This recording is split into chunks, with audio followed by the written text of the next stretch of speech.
Subscribe करिए हमारे channel target UP TET CTET को और बेल आइकन को दबाइए।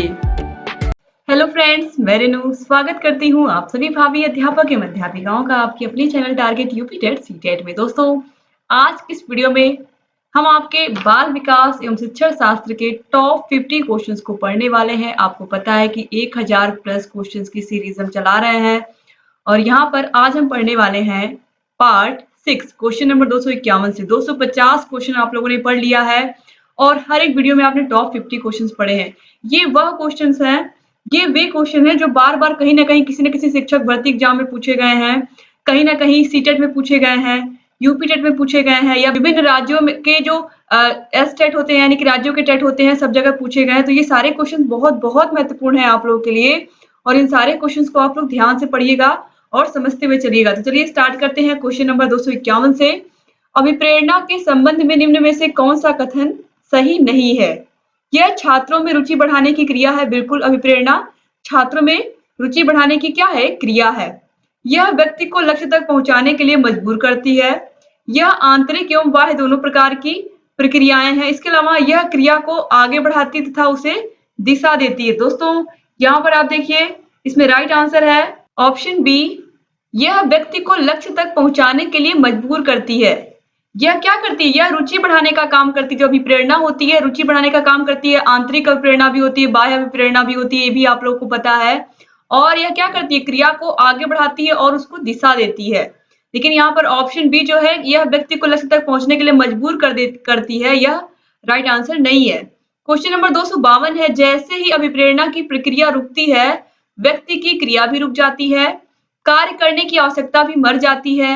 उपरोक्त दोनों या उपरोक्त में से कोई नहीं। दोस्तों, राइट आंसर यहाँ पर है उपरोक्त दोनों। तो ऑप्शन सी जो है ये सही हो जाएगा।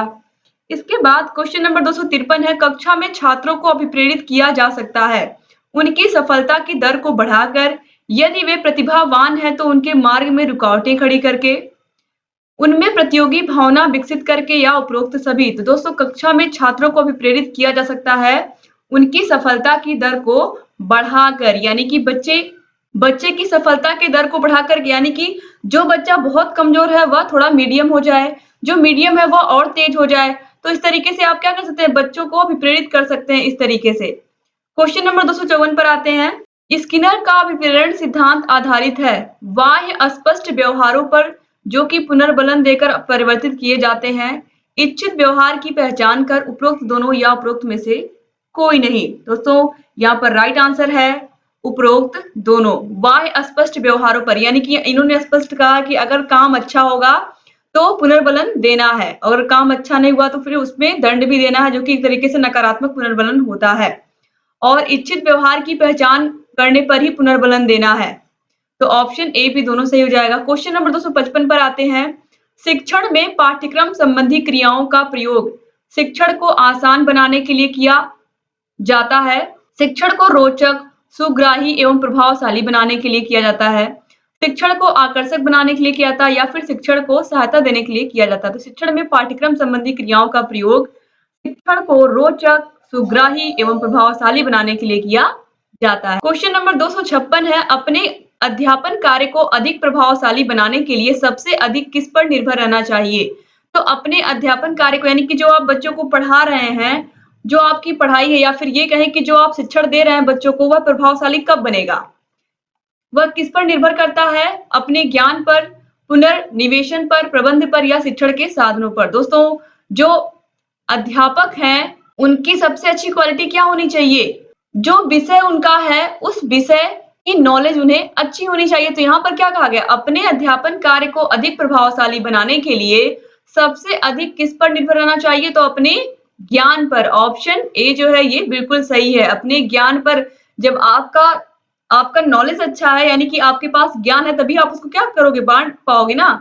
इसके बाद क्वेश्चन नंबर 257 है, शिक्षण का पहला चरण है पहले से योजना बनाना, पाठ्य सामग्री को सुसंगठित करना, विद्यार्थियों के बैकग्राउंड को जानना या कोई नहीं। दोस्तों, शिक्षण का पहला चरण होता है पहले से पाठ योजना बनाना, यानी कि पहले से लेसन प्लानिंग कर लेना, बच्चों को क्या क्या चीजें हमें पढ़ानी है या कौन सा चैप्टर पढ़ाना है। क्वेश्चन नंबर 258 है, शिक्षा के क्षेत्र में ली जाने वाली परीक्षा से हम जान सकते हैं कि विद्यार्थी कितना बुद्धिमान है, अध्यापक द्वारा पढ़ाया गया कार्य विद्यार्थी किस प्रकार प्रस्तुत करता है, विद्यार्थी पूरे वर्ष में किए गए कार्य का कितना भाग याद कर सकता है, या विद्यार्थी का शैक्षिक विकास सही दिशा में हो रहा है या नहीं। तो शिक्षा के क्षेत्र में ली जाने वाली जो परीक्षा है उससे हम क्या जान सकते हैं, उससे हम ये जान सकते हैं कि विद्यार्थी का शैक्षिक विकास सही दिशा में हो रहा है या नहीं। तो ऑप्शन डी सही हो जाएगा। क्वेश्चन नंबर 259 है, जब एक छात्र विषय विशेष के पढ़ने में अरुचि का प्रदर्शन करने लगे, यानी कि कोई ऐसा छात्र है जो किसी एक विषय को पढ़ने में उसको बिल्कुल रुचि नहीं आ रही है, तो शिक्षक को तुरंत निम्नलिखित उपाय करने चाहिए। उसके गृह कार्य में कटौती, यानी कि बच्चा जिसको एक सब्जेक्ट में बिल्कुल रुचि नहीं आ रही, यानी कि उसको बिल्कुल इंटरेस्ट नहीं है उस सब्जेक्ट में, तो क्या रीजन होना चाहिए, शिक्षक को क्या करना चाहिए, तुरंत उसके गृह कार्य में कटौती, प्राचार्य से शिकायत, वास्तविक कारण की खोज, या नवीन शिक्षण कार्य प्रदान करें। तो सबसे पहले समस्या के कारण को जानने की यहाँ पर जरूरत है, तो ऑप्शन सी जो है ये सही हो जाएगा, वास्तविक कारण की खोज, यानी कि क्या रीजन है कि बच्चा पढ़ने में उस विशेष विषय को रुचि नहीं ले रहा है। क्वेश्चन नंबर 260 है, एक अच्छे शिक्षक को शिक्षण विधियों का ज्ञान अवश्य होना चाहिए, क्योंकि इससे शिक्षण अधिक प्रभावशाली हो जाता है, इससे शिक्षण कार्य जल्दी संपन्न किया जा सकता है, इससे शिक्षण कार्य आसानी से किया जा सकता है, या इससे शिक्षक को आत्मविश्वास मिलता है। तो आप सभी को इसका आंसर पता ही होगा कि अगर शिक्षक शिक्षण विधियों का प्रयोग करके क्लास में पढ़ाते हैं तो इससे क्या होता है, इससे शिक्षण अधिक प्रभावशाली होता है। क्वेश्चन नंबर 261 है, शिक्षणार्थ भ्रमण यानी कि एजुकेशनल टूर में आप बच्चों से क्या अपेक्षा करेंगे। बच्चे हर स्थान व वस्तु को ध्यान से देखें और उसके बारे में शिक्षक से प्रश्न करें। बच्चे चुपचाप सब कुछ देखें, शिक्षक से कोई प्रश्न ना करें। बच्चे यदि कुछ पूछना चाहें तो अपने प्रश्न अपनी नोटबुक में लिख लें, या बच्चे आनंद से घूमें और शिक्षक को भी आनंद में घूमने दें। दोस्तों यहाँ पर आप देखिए, अगर आप बच्चों को एजुकेशनल टूर पर ले गए हैं, कहीं कुछ इमारतें दिखाने के लिए ले गए हैं, या किसी ऐसे शहर में लेकर के गए हैं जहां पर बहुत सारी इमारतें हैं जो पुरानी हैं, जिनके बारे में बच्चों को जानना जरूरी है, जो धरोहर है आप कह सकते हैं, तो अगर ऐसे स्थान पर आप बच्चों को लेकर जाना है तो बच्चों से क्या अपेक्षा करेंगे आप। तो बच्चे हर स्थान व वस्तु को ध्यान से देखें और उसके बारे में शिक्षक से प्रश्न करें, आप यही उम्मीद करेंगे। तो ऑप्शन ए सही हो जाएगा। क्वेश्चन नंबर 262 है, टैगोर के अनुसार शिक्षा कैसी होनी चाहिए, अनुभव केंद्रित, विषय केंद्रित, नौकरी केंद्रित, या इनमें से कोई नहीं। तो आप सभी को इसका आंसर सीधे सीधे पता है क्या होगा, अनुभव केंद्रित, यानी कि हमारे एक्सपीरियंस ये बहुत मायने रखते हैं जीवन में, तो अनुभव केंद्रित होने चाहिए शिक्षा को। क्वेश्चन नंबर 263 पर आते हैं, आदर्शवाद की मुख्य शिक्षण विधि कौन सी है, क्रिया विधि, अनुभव विधि, प्रश्नोत्तर, या वाद विवाद विधि, या प्रोजेक्ट विधि। राइट आंसर है प्रश्नोत्तर व वाद विवाद विधि। क्वेश्चन नंबर 264 पर आते हैं, आदर्शवाद की सबसे महत्वपूर्ण देन किस क्षेत्र में है, उद्देश्यों के क्षेत्र में, पाठ्यक्रम के क्षेत्र में, शिक्षण विधियों के क्षेत्र में, या अनुशासन के क्षेत्र में। दोस्तों राइट आंसर यहाँ पर हो जाएगा ऑप्शन ए, उद्देश्यों के क्षेत्र में, यानी कि आदर्शवाद उद्देश्य की बात करता है, कोई भी काम हम कर रहे हैं तो उसका क्या उद्देश्य है, तो यहाँ पर ऑप्शन ए सही हो गया। इसके बाद क्वेश्चन नंबर 265 पर आते हैं, जो अध्यापक कक्षा अध्यापन में उत्साही होते हैं उनमें प्रायः विषयों की प्रवीणता का अभाव होता है जो उनके उत्साह के नीचे छिपा रहता है। वे छात्रों का ध्यान खींचने के लिए केवल नाटकीय रूप देते हैं। वे अपने छात्रों को अध्यापन अधिगम की प्रक्रिया में अंतर्ग्रस्त कर लेते हैं, या फिर उनमें उपरोक्त सभी बातें होती हैं। दोस्तों यहाँ पर राइट आंसर है ऑप्शन नंबर सी, वे अपने छात्रों को अध्यापन अधिगम की प्रक्रिया में अंतर्ग्रस्त कर लेते हैं, यानी कि वह इस तरीके से पढ़ाते हैं उत्साहित हो करके कि बच्चे भी पढ़ने में लीन हो जाते हैं, यानी कि बच्चों को भी बहुत अच्छा लगता है इस तरीके से शिक्षक पढ़ाते हैं उत्साह के साथ कक्षा में, बच्चे उनकी बातों को ध्यान से सुनते हैं और उन्हें भी बहुत आनंद आता है इस तरीके के शिक्षकों से पढ़ने में। क्वेश्चन नंबर 266 है, शिक्षक तभी अपने छात्रों को प्रभावित कर सकता है जबकि वह अध्ययन करके पूरी तैयारी से कक्षा में पढ़ाए, वह पढ़ाते समय मनोवैज्ञानिक शिक्षा के सिद्धांतों पर चले, वह छात्रों से दृढ़ता से काम ले, या हर बात को कई बार दोहरा कर छात्रों को समझाए। राइट आंसर यहाँ पर हो जाएगा, वह पढ़ाते समय मनोवैज्ञानिक शिक्षा के सिद्धांतों पर चले। जो आप पढ़ रहे हो, चाहे बाल विकास हो, चाहे शिक्षण अधिगम हो, ये जो चैप्टर्स आप पढ़ते हो या पढ़ रहे हो, ये इसीलिए आप पढ़ रहे हो कि किस तरीके से आपको बच्चों के मनोविज्ञान को समझना है, बच्चों की जरूरतों को समझना है, बच्चों की आवश्यकताओं को समझना है, और किस तरीके से किस प्रकार के बच्चे को आप किस प्रकार की शिक्षा दें, किस प्रकार के टीचिंग मेथड का प्रयोग करें ताकि बच्चों को आसानी से जो आप पढ़ा रहे हो, जो चैप्टर आप पढ़ा रहे हो बच्चों को समझ में आए। इसके बाद क्वेश्चन नंबर 267 है, अधिकांश छात्र उन शिक्षकों से पढ़ने के लिए इच्छुक होते हैं जो पहले भी उन्हें पढ़ा चुके हों, स्कूल में अति योग्य शिक्षक माने जाते हैं, उन्हें प्रभावशाली व्यक्तित्व वाले लगते हैं या छात्रों की समस्याएं हल करने में रुचि रखते हों। तो राइट आंसर यहाँ पर हो जाएगा ऐसे शिक्षक छात्रों को बहुत अच्छे लगते हैं जो उनकी समस्याओं को हल करने के इच्छुक हो या रुचि रखते हो। क्वेश्चन नंबर 268 है, आपके विचार में निम्नलिखित में से कौन सा गुण एक सफल अध्यापक के लिए आवश्यक होता है? समय की पाबंदी, कर्तव्यनिष्ठ होना, विषय वस्तु का समुचित ज्ञान होना या सख्ती से अनुशासन स्थापित करने वाला हो। आपके विचार में निम्नलिखित में से कौन सा गुण एक सफल अध्यापक में होने के लिए अधिक आवश्यक है? दोस्तों, ये जो क्वेश्चन है ये जब मैं खुद बीटीसी कर रही थी, आज जिसको आज डीएलएड के नाम से जानते हैं, तो ये क्वेश्चन मुझसे वाइवा में पूछा गया था कि एक सफल अध्यापक के लिए सबसे अधिक आवश्यक क्या है? सबसे अधिक आवश्यक क्या है एक सफल अध्यापक बनने के लिए, या अच्छे अध्यापक में सबसे अच्छी क्वालिटी क्या होनी चाहिए? तो एक अच्छे अध्यापक में, एक सफल अध्यापक में सबसे अच्छी क्वालिटी है या सबसे अधिक आवश्यक क्या चीज है, वो है उसको अपने विषय वस्तु का समुचित ज्ञान होना, यानी कि जो विषय वह पढ़ करके आया हो उसके बारे में उसके पूरी नॉलेज हो, तब वह अपने ज्ञान को अच्छे से दे पाएंगे। जब उनको खुद नॉलेज होगी तभी तो दूसरे को दे पाएंगे। तो एक सफल अध्यापक के लिए उसे विषय वस्तु का समुचित ज्ञान होना बहुत जरूरी है। इसके बाद क्वेश्चन नंबर 269 है, शिक्षण व्यवसाय में महिलाओं की अधिकता क्यों है? आप देखते हो टीचिंग में अधिकतर महिलाएं ही, खासकर छोटे क्लास की बच्चों की बात करें तो महिलाएं हैं। ऐसा नहीं कि बड़े क्लास में नहीं, बड़े क्लास में भी बहुत सारी महिलाएं हैं जो शिक्षण कार्य कर रही हैं, लेकिन अक्सर छोटे क्लास में आप देखोगे ज्यादा महिलाएं रहती हैं। तो उसका रीजन क्या है? ये बच्चों के साथ अधिक धैर्यपूर्वक व्यवहार करती हैं, उनके लिए दूसरे व्यवसायों में अवसरों की कमी है, वे कम वेतन पर भी काम करने को तैयार रहती है या इस व्यवसाय में कम योग्यता की आवश्यकता है। दोस्तों, राइट आंसर यहाँ पर है वह बच्चों के साथ क्या करती हैं? अधिक धैर्यपूर्वक व्यवहार करती हैं, इसीलिए शिक्षण व्यवहार में महिलाओं की अधिकता है। और आपको पता है कि बच्चों से कितना धैर्यपूर्वक व्यवहार करना पड़ता है, तभी वह आपकी बात को मानते हैं। क्वेश्चन नंबर 270 है, रूसो के शिक्षक संबंधी विचार किस पुस्तक से मिलते हैं, या शिक्षण संबंधी विचार किस पुस्तक से मिलते हैं? एमिल, कन्फेक्शन, न्यू हेलोपीज या फिर सोशल कॉन्ट्रैक्ट? दोस्तों, राइट आंसर है ऑप्शन नंबर ए, एमिल। यह रूसो की बहुत ही फेमस पुस्तक है। इसके बारे में आप सभी लोग को जानना बहुत जरूरी है, क्योंकि एग्जाम में पूछे भी गए हैं ये कई बार कि एमिल किसकी रचना है। क्वेश्चन नंबर 271 है, कौन सा भारतीय संस्कृति का तत्व नहीं है? प्रभावशीलता, आध्यात्मिकता, अनेकता में एकता या समन्वयशीलता? दोस्तों, राइट आंसर हो जाएगा ऑप्शन नंबर ए, प्रभावशीलता, आध्यात्मिकता, अनेकता में एकता और समन्वयशीलता। यह भारतीय संस्कृति के गुण हैं।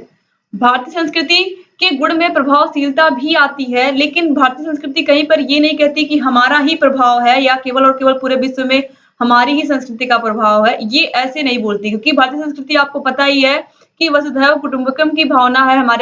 हमारे देश की संस्कृति है, वह क्या कहती है? पूरा संसार ही हमारा घर है, वसुधैव कुटुंबकम। तो इस तरीके से यहाँ आध्यात्मिकता है। अनेकता में एकता कैसे हुई? बहुत सारे जाति धर्म के लोग एक साथ मिल करके रहते हैं, त्योहारों को मनाते हैं। समन्वयशीलता है हमारे देश में, यानी कि सभी लोग मिलजुल कर रहते हैं। तो इस तरीके से यहाँ पर ऑप्शन बी, सी, डी ये तीनों ही क्या है? तत्व हैं। प्रभावशीलता भी है, लेकिन बड़े स्तर पर नहीं हम कह सकते, क्योंकि हमारी संस्कृति जो है वो सभी को बराबर मानती है। तो प्रभावशीलता तो है, लेकिन यहाँ पर संस्कृति के तत्व पूछे गए हैं, इसीलिए यहाँ पर इसको हम नहीं ले रहे हैं। क्वेश्चन नंबर 272 है, डेमोक्रेसी एंड एजुकेशन पुस्तक किसने लिखी है? प्लेटो, डीवी, रोसेल या फिर रूसो? दोस्तों, डेमोक्रेसी एंड एजुकेशन पुस्तक लिखी है डीवी ने, जॉन डीवी। क्वेश्चन नंबर 273 है, डीवी सीखने का आधार किसे मानते हैं? क्रियाओं को, आत्मा को, बुद्धि को या ज्ञानेंद्रियों को? राइट आंसर है क्रियाओं को। ऑप्शन नंबर ए जो है ये सही हो जाएगा। क्वेश्चन नंबर 274 है, प्रोजेक्ट प्रणाली का विकास किसने किया था? ये क्वेश्चन सुपर टेट 2018 में पूछा गया था। प्रोजेक्ट प्रणाली का विकास किसने किया था? तो प्रोजेक्ट विधि के जनक कौन है? किलपैट्रिक। ऑप्शन डी सही हो जाएगा। क्वेश्चन नंबर 275 है, डीवी के अनुसार शिक्षक है एक आदर्श, एक विद्वान पुरुष, सामाजिक व मनोवैज्ञानिक आवश्यकता या एक अवरोध? राइट आंसर है दोस्तों एक सामाजिक व मनोवैज्ञानिक आवश्यकता। जो शिक्षक होता है वो क्या होता है? इनके अनुसार, किसके अनुसार? जॉन डीबी के अनुसार सामाजिक व मनोवैज्ञानिक क्या होता है? आवश्यकता होता है। क्वेश्चन नंबर 276 है, शिक्षक को आप मानते हैं एक अंतः प्रक्रिया मात्र, सीखने में सहायक प्रक्रिया, एक परिपक्व एवं दूसरे अपरिपक्व व्यक्ति के मध्य संबंध, या उपयुक्त सभी? तो राइट आंसर ऑप्शन डी हो जाएगा, उपयुक्त सभी। इसके बाद क्वेश्चन नंबर 277 पर आते हैं, कक्षा में छात्र के व्यवहार को अनुशासित करने वाला प्राथमिक कारक होना चाहिए। छात्र प्रेरणाएं, छात्र मित्र मंडली, शिक्षक प्रभुत्व, या पुरस्कार दंड प्रविधि? राइट आंसर दोस्तों यहाँ पर है ऑप्शन ए, छात्र प्रेरणाएं। इसके बाद हम बढ़ेंगे, क्वेश्चन नंबर 278 है, निम्नलिखित में से समय के क्रम के अनुसार शैक्षणिक योजना निर्माण का प्रथम चरण कौन सा है? शिक्षण की संपूर्ण योजनाओं का निर्माण, दैनिक पाठों की सूक्ष्म पाठ योजनाओं का निर्माण करना, बृहद इकाई पाठ योजनाओं का निर्माण, या शिक्षा के उद्देश्यों का निर्धारण? दोस्तों जब हम शिक्षण योजना बनाते हैं तो हम क्या करते हैं? कोई भी चैप्टर पढ़ाने से पहले सबसे पहले हम उसके मुख्य उद्देश्यों को बताते हैं, फिर गौण उद्देश्यों को बताते हैं। उसके बाद हम प्रस्तावना और चीजें बाद में आती हैं, लेकिन सबसे पहले आती है कि उसको पढ़ाने का क्या उद्देश्य है। तो ऑप्शन डी जो है ये सही हो जाएगा, शिक्षा के उद्देश्यों का निर्धारण। क्वेश्चन नंबर 279 है, कक्षा में स्वस्थ अनुशासन के निर्माण के लिए निम्नलिखित पर जोर देना चाहिए। छात्रों में स्वीकृत व्यवहारों को पुष्ट करना, छात्रों को दुर्व्यवहार करने से रोकना, छात्रों को अनुशासन संबंधी नियमों के उल्लंघन की चेष्टाओं का नाकामयाब करना, छात्रों की आवश्यकताओं की पूर्ति करना जिसके फलस्वरूप दुर्व्यवहार की उत्पत्ति होती है। दोस्तों यहाँ पर आप देखिए, कक्षा में स्वस्थ अनुशासन के निर्माण के लिए सबसे ज्यादा जोर देना चाहिए कि बच्चों की उन आवश्यकताओं की पूर्ति करना जिनके कारण, यहाँ पर होना चाहिए, जिनके कारण दुर्व्यवहार की उत्पत्ति होती है। अगर हम बच्चों की उन आवश्यकताओं की पूर्ति कर देंगे जिनकी उन्हें जरूरत है, तो वह दुर्व्यवहार करेंगे ही नहीं। इसीलिए यहाँ पर हमें क्या करना है? छात्रों की उन आवश्यकताओं की पूर्ति करना है जिनके कारण दुर्व्यवहार की उत्पत्ति होती है। तो उन कारणों को जब हम समाप्त कर देंगे तो क्या करेंगे? हम उन आवश्यकताओं की पूर्ति कर देंगे। तो छात्रों की उन आवश्यकताओं की पूर्ति कर देंगे जिनके कारण से दुर्व्यवहार की उत्पत्ति होती है। तो जब हम उन कारणों को ही समाप्त कर देंगे तो क्या होगा? इससे क्लास में अनुशासन बना रहेगा, और जब हम उनकी आवश्यकताओं की पूर्ति कर देंगे तो ऐसा होगा ही नहीं कि वह दुर्व्यवहार करें। तो हम क्या करेंगे? उन कारणों को क्या कर देंगे? उनकी उन आवश्यकताओं को पूरा कर देंगे जिन कारणों से दुर्व्यवहार की उत्पत्ति होती है। तो यहाँ पर ऑप्शन डी सही हो जाएगा। इसके बाद क्वेश्चन नंबर 280 है, कक्षा नियंत्रण की सर्वोत्तम विधि है। प्रभुत्ववादी उपागम, प्रजातांत्रिक उपागम, छात्रों के दुर्व्यवहार को व्यस्तता से कम करने के उपाय, निष्पक्ष रूप से विद्यालय नियमों के अनुपालन की बाध्यता? राइट आंसर यहाँ पर है प्रजातांत्रिक उपागम। कक्षा नियंत्रण की सर्वोत्तम विधि यही है, क्योंकि प्रजातंत्र में क्या होता है? सारी चीजें क्या होती हैं? समान होती हैं। क्वेश्चन नंबर 281 है, यदि सभी छात्र आपके प्रश्न का सही उत्तर नहीं देते तो आप क्या करेंगे? यदि सभी छात्र आपके प्रश्न का उत्तर नहीं दे पा रहे हैं तो आप क्या करेंगे? प्रश्न बार बार दोहराएंगे, छात्रों पर गुस्सा होंगे, प्रश्न वहीं छोड़कर आगे बढ़ जाएंगे, या फिर प्रश्न बदलकर उत्तर प्राप्त करेंगे? तो आप क्या करेंगे? आप प्रश्न बदलकर उत्तर प्राप्त करेंगे। ठीक है, आपको क्या करना है? आपको प्रश्न बदल देना है, लेकिन आपको बच्चों से उत्तर लेना है। क्वेश्चन नंबर 282 है, शिक्षण अधिगम के मध्य क्या संबंध है? शिक्षण और अधिगम के मध्य क्या संबंध है? शिक्षण स्व उद्देश्य प्रक्रिया है जो अपेक्षित अधिगम तक पहुंचाती है। अधिगम मतलब सीखना होता है, शिक्षण मतलब टीचिंग, जो कार्य करते हैं शिक्षक। तो यहाँ पर शिक्षण और अधिगम में क्या संबंध होता है? तो यहाँ पर आपने देखा, शिक्षण जो होता है वो क्या होती है? उद्देश्य प्रक्रिया होती है, यानी कि इसका कोई ना कोई उद्देश्य होता है, और यह हमें अपेक्षित अधिगम तक, यानी कि हमारा जो अपेक्षा हमारी कितना हम सीख लेंगे वहां तक यह पहुंचाती है शिक्षण विधि। शिक्षण अधिगम दोनों के योग से प्रभावी शिक्षा का विकास होता है, यानी कि शिक्षण और अधिगम इन दोनों के योग से ही जो प्रभावी शिक्षा है वह विकसित होती है। शिक्षण सिद्धांतों के विकास में अधिगम सिद्धांतों का अत्यधिक महत्व है। तो आप देखोगे ये तीनों ही ऑप्शन बिल्कुल सही है, तो ऑप्शन डी सही हो जाएगा, उपरोक्त सभी। क्वेश्चन नंबर 283, एक अध्यापक के समक्ष सर्वाधिक महत्वपूर्ण चुनौती कौन सी होती है? प्रश्न पत्र तैयार करना, शिक्षण अधिगम प्रक्रिया को रुचिकर बनाना, कक्षा में अनुशासन बनाए रखना या छात्रों को तैयार करना कि वे अपना गृह कार्य करें। तो एक अध्यापक की समझ सर्वाधिक चुनौतीपूर्ण प्रक्रिया क्या होता है कि शिक्षण अधिगम प्रक्रिया को रुचिकर बनाना। क्लास में बच्चे बोर ना हो, इसका पूरा ध्यान रखना होता है शिक्षक को कि क्लास में बच्चे रुचि लेकर के पढ़ें। क्वेश्चन नंबर 284 है, शिक्षक अभिभावक संघ की बैठक कब होनी चाहिए? जब छात्र विद्यालय में भर्ती होते हैं, जब परीक्षा का परिणाम घोषित हो, समय समय पर या जब विद्यालय में कोई उत्सव हो। राइट आंसर है ऑप्शन सी, समय समय पर, यानी कि जब भी आवश्यकता हो तो पेरेंट टीचर मीटिंग जरूर कर लेनी चाहिए। क्वेश्चन नंबर 285 है, शिक्षा दर्शन में फलवाद के प्रणेता कौन है? कामेनियस, रूसो, जॉन ड्यूबी या पेस्टालॉजी? तो राइट आंसर दोस्तों यहाँ पर है option number D, Pestalozzi. Question number 286 पर आते हैं, छात्रों को नवीन पाठ्य वस्तु सिखाने हेतु सबसे पहले क्या करेंगे? छात्रों के स्तर का ज्ञान करेंगे, नवीन उदाहरण देंगे, नवीन विधियों का प्रयोग करेंगे या छात्रों को सीखने के नियम बताएंगे? दोस्तों राइट आंसर यहाँ पर हो जाएगा ऑप्शन नंबर ए, छात्रों के स्तर का ज्ञान करेंगे। छात्रों को सबसे पहले कुछ नया पढ़ाने के लिए, कोई नया लेसन पढ़ाने के लिए आप क्या करोगे? सबसे पहले आप उनका स्तर देखोगे कि उनका स्तर क्या है, यानी कि उनका लेवल क्या है पढ़ने का, या उन्हें कितना पहले से पता है इस चैप्टर के बारे में। तो यहाँ पर ऑप्शन ए सही हो जाएगा। क्वेश्चन नंबर 287 है, छात्रों को अध्यापक द्वारा निर्देशन देना आवश्यक है या विद्यार्थियों को अध्यापक द्वारा निर्देशन देना आवश्यक है? इसकी क्यों आवश्यकता होती है कि जो शिक्षक है वो बच्चों को निर्देशन दे?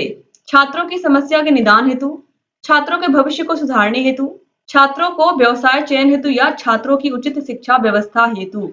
तो छात्रों की समस्या के समाधान के लिए या छात्रों की समस्या के निदान के लिए अध्यापक का निर्देशन देना बहुत जरूरी होता है। ऑप्शन ए सही हो जाएगा। क्वेश्चन नंबर 288 है, शिक्षक को विषय ज्ञान निम्नलिखित में से किस विधि से अधिक होता है? विषय पर लेख लिखने से, किताबें लिखने से, छात्रों को ट्यूशन देने से या अपने विषय से संबंधित साहित्य पढ़ने से? तो अपने विषय से संबंधित जितना हो सके उतना नॉलेज टीचर को इकट्ठा करना चाहिए, क्योंकि जो टीचर है आपको पता है जीवन भर लर्नर होते हैं, जीवन भर कुछ ना कुछ सीखते रहते हैं। तो क्या होना चाहिए, अपने विषय से संबंधित साहित्य उनको पढ़ना चाहिए, उनको उसकी नॉलेज लेनी चाहिए। इसके बाद क्वेश्चन नंबर 289 है, एक अच्छी पाठ्य पुस्तक के क्या गुण है? ऊपरी साज सज्जा, उपयुक्त उदाहरण द्वारा विषय वस्तु प्रस्तुत करना, कम दाम या उचित भाषा? राइट आंसर है उपयुक्त उदाहरण के द्वारा विषय वस्तु को प्रस्तुत करना। क्वेश्चन नंबर 290 पर आते हैं, नैतिक मूल्यों के प्रति अध्यापक का क्या दृष्टिकोण होना चाहिए? नैतिकता को अध्यापक अति आवश्यक चीज समझे, अध्यापक का दायित्व है कि वह स्वयं को नैतिक बनाए, अध्यापक को नैतिकता की ज्यादा परवाह नहीं करनी चाहिए, अध्यापक का दायित्व है कि वह स्वयं भी नैतिक हो, वह छात्रों को भी नैतिक बनाए। तो शिक्षक को क्या कहा गया है? एक आदर्श व्यक्ति कहा गया है ना, इसलिए यहाँ पर ऑप्शन डी जो है ये बिल्कुल सही हो जाएगा। जो शिक्षक है वो क्या होता है? एक आदर्श व्यक्ति होता है समाज के लिए, तो उसका जरूरी है वो खुद नैतिक हो और बच्चों को भी अपनी नैतिकता सिखाए। क्वेश्चन नंबर 291 है, छात्रों में मौखिक अभिव्यक्ति को कैसे विकसित किया जा सकता है? वाद विवाद द्वारा, प्रश्न पूछकर, नाटक द्वारा या चर्चा परिचर्चा द्वारा? चर्चा परिचर्चा द्वारा। तो देखिए छात्रों में मौखिक अभिव्यक्ति को हम कैसे विकसित कर सकते हैं? चर्चा परिचर्चा के द्वारा, किसी भी टॉपिक पर चर्चा करके। तो ऑप्शन डी सही जाएगा। क्वेश्चन नंबर 292 है, पाठ्य पुस्तक को बदलना चाहिए क्यों? अध्यापक एक ही पुस्तक पढ़ाते हुए उबने लगता है, नए लेखकों को लिखने का अवसर मिलता है, ज्ञान का नवीनीकरण होता है या विभिन्न प्रकाशकों को भी अवसर मिल जाता है। आप देखते हो खासकर अगर मैं प्राइवेट स्कूलों की बात करूं तो अक्सर क्या होता है कि पुस्तकें बदलती रहती हैं, हर साल नई पुस्तकें आती हैं। तो इससे क्या होता है? ज्ञान का नवीनीकरण होता है, यानी कि बच्चे अप टू डेट होते हैं, आज के समाज के हिसाब से उसमें सारी चीजें दी होती हैं, तो ज्ञान का नवीनीकरण होता है। क्वेश्चन नंबर 293 है, वर्तमान युग में शिक्षा द्वारा प्रदान किया गया ज्ञान छात्रों के भविष्य को सुधारेगा? ज्ञान एकदम सैद्धांतिक है, ज्ञान उच्च श्रेणी का है या ज्ञान नीरस है? तो वर्तमान युग में शिक्षा द्वारा प्रदान किया गया ज्ञान एकदम सैद्धांतिक है। ऑप्शन बी जो है ये बिल्कुल सही रहेगा। वर्तमान युग में जो शिक्षा बच्चों को दी जा रही है मोस्टली आप देखोगे बिल्कुल सैद्धांतिक यानी कि थियोरेटिकल है।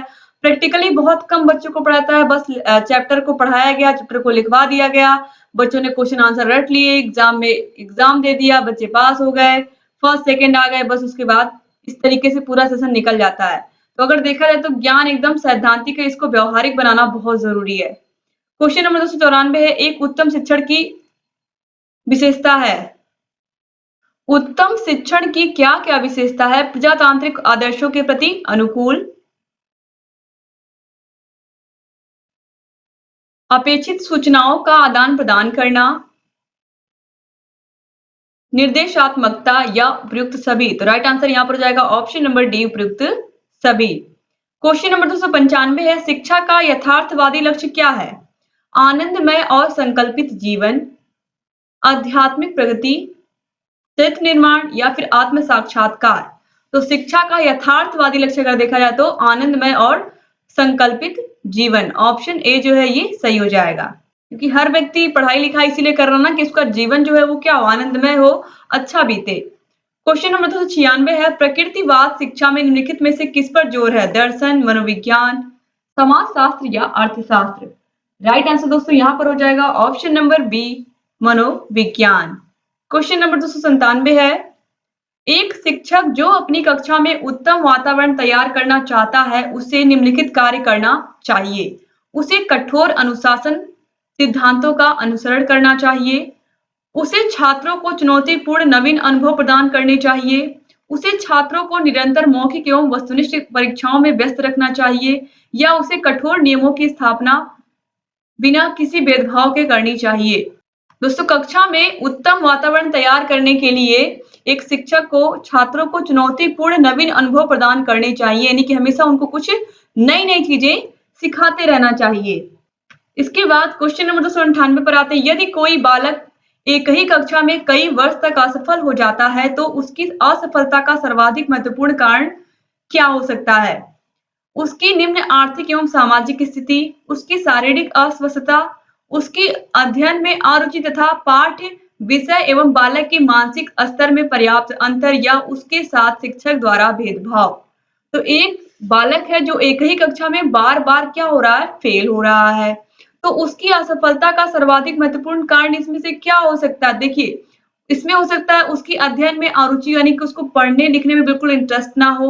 इसके अलावा पाठ्य विषय एवं बालक के मानसिक स्तर में पर्याप्त अंतर हो। ये भी हो सकता है कि जो टीचर पढ़ा रहे हैं बच्चे को, उसके क्लास के सारे बच्चों को तो समझ में आ रही है वो सारी चीजें, लेकिन उस बच्चे को वह समझ में नहीं आ रही है, या ये कह सकते हैं कि उसके मानसिक स्तर के अनुसार उसको नहीं पढ़ाया गया है। तो इस तरीके से यहाँ पर ऑप्शन सी सही हो जाएगा। क्वेश्चन नंबर 299 पर आते हैं, कक्षा में शिक्षक का महत्वपूर्ण उत्तरदायित्व क्या होता है? विद्यालय प्रशासन का मूल्यांकन करना, अन्य शिक्षकों के साथ सहयोग करना, कक्षा को सामूहिक रूप से निर्देशित करना, या विषय वस्तु के ज्ञान को संप्रेषित करना। तो कक्षा में शिक्षक का जो मुख्य कार्य होता है वो होता है विषय वस्तु के ज्ञान को संप्रेषित करना, ऑप्शन डी जो है ये सही हो जाएगा। इसके बाद क्वेश्चन नंबर 300 पर आते हैं। दोस्तों उम्मीद करती हूँ कि ये सीरीज आप लोगों को पसंद आ रही होगी और आप हर दिन इसको पढ़ रहे होंगे।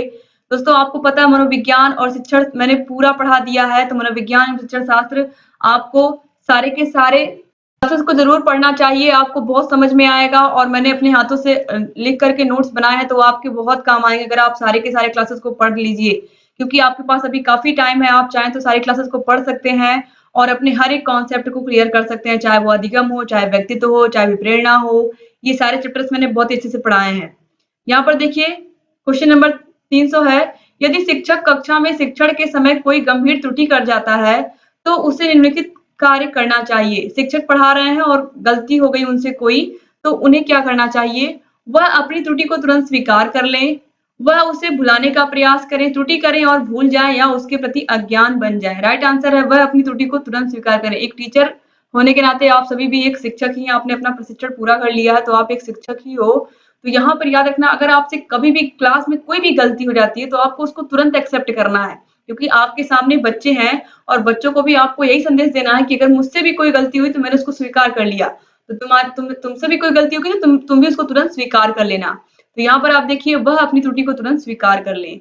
दोस्तों आप टेलीग्राम से जुड़ जाइए, अगर टेलीग्राम से अगर अभी तक आप नहीं जुड़े हो तो प्लीज जुड़ जाइए, क्योंकि वहां पर आपको सभी विषयों की वीडियोस की नोटिफिकेशन समय से मिल जाती है। इसके अलावा आपको पीडीएफ भी मिलता है। डिस्क्रिप्शन बॉक्स और कमेंट बॉक्स में आपको सारे के सारे वीडियोस की लिंक मिल जाएगी, जहां कहीं कोई भी समस्या है हमसे बता सकते हैं। यहाँ ऊपर आई बटन पर भी क्लिक करके आपको सारे वीडियोस की लिंक मिल जाएगी। जितने भी क्वेश्चन मैंने इस सीरीज में पढ़ाए हैं उसकी भी लिंक आपको मिल जाएगी डिस्क्रिप्शन बॉक्स में। सारे वीडियोस को देखिए और अपनी तैयारी को बेहतर बनाइए। जहाँ कहीं कोई भी समस्या है हमसे बताते रहिए। एक बार फिर से आप सभी का बहुत-बहुत धन्यवाद वीडियो को पूरा देखने के लिए। उम्मीद करती हूँ आप चैनल से बने रहोगे, सारे वीडियोस को देखते रहोगे। जहाँ कहीं कोई भी समस्या आएगी हमसे बताते रहोगे। जय हिंद।